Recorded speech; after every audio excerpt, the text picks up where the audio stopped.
standing in the back to show courtesy to the people who stood in line to be here and sit down. Everybody is welcome here who's here, but I would expect all those who are in here for the hearing to respect the rights of everybody who's here and to not stand and block those who are trying to watch the proceedings and have a right to be here.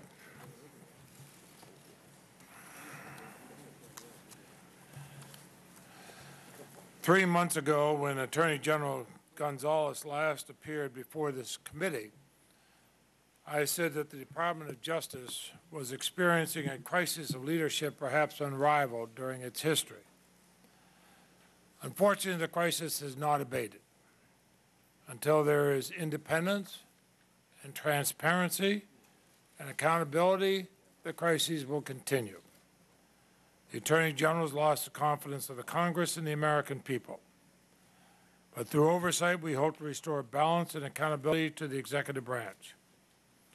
The Department of Justice must be restored to being worthy of its name.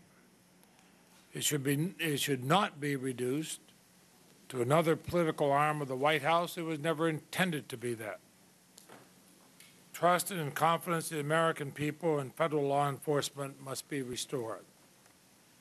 With the department shrouded in scandal, the Deputy Attorney General has announced his resignation. The nominee to become Associate Attorney General requested that his nomination be withdrawn rather than testify under oath at a confirmation hearing.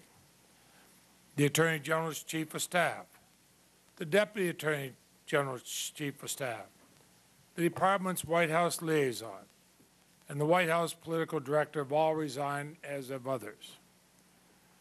I would joke that the last one out the door should turn out the lights, but the Department of Justice is too important for that. We need to shine more light there, not less. Investigation into the firing for partisan purposes of United States attorneys who have been appointed by this president, along with an ever-growing series of controversies and scandals, have revealed an administration driven by a vision of an all-powerful executive over our constitutional system of checks and balances, one that values loyalty over judgment, secrecy over openness, and ideology over competence. The accumulated and essentially uncontroverted evidence is that political considerations factored into the unprecedented firing of at least 9 United States attorneys last year. Testimony and documents showed that the list was compiled based on input from the highest political ranks in the White House. The senior officials were apparently focused on the political impact of federal prosecutions and whether federal prosecutors were doing enough to bring partisan voter fraud and corruption cases, and that the reasons given for these firings were contrived as part of a cover-up. What the White House stonewalling is preventing is conclusive evidence for who made the decision to fire these federal prosecutors. We know from the testimony that it was not the president. Everyone who has testified has said that he was not involved. None of the senior officials at the Department of Justice could testify how people were added to the list, or that the real reasons that people were included among the federal prosecutors to be replaced. Indeed, the evidence we've been able to collect points to Karl Rove and the political operatives at the White House. The stonewalling by the White House raises the question, what is it that the White House is so desperate to hide? The White House has asserted blanket claims of executive privilege despite officials' contentions that the president was not involved. They refused to provide a factual basis for their blanket claims, have instructed former White House officials not to testify about what they know, and then instructed Harriet Miers to refuse even to appear as required by a House Judiciary Committee subpoena. Now, anonymous officials are claiming that the statutory mechanism to test White House assertions of executive privilege no longer govern. In essence, The White House asserts that its claim of privilege is the final word. The Congress may not review it, and of course, that no court dare review it.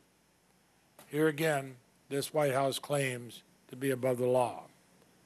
My oath, unlike those who have apparently sworn their allegiance to the President, is to the United States Constitution. I believe in checks and balances and in the rule of law.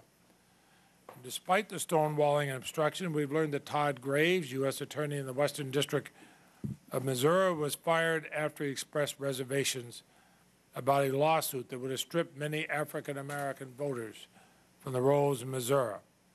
When the Attorney General replaced Mr. Graves with Bradley Schlossman, the person pushing the lawsuit, that case was filed, but ultimately, of course, was thrown out of court.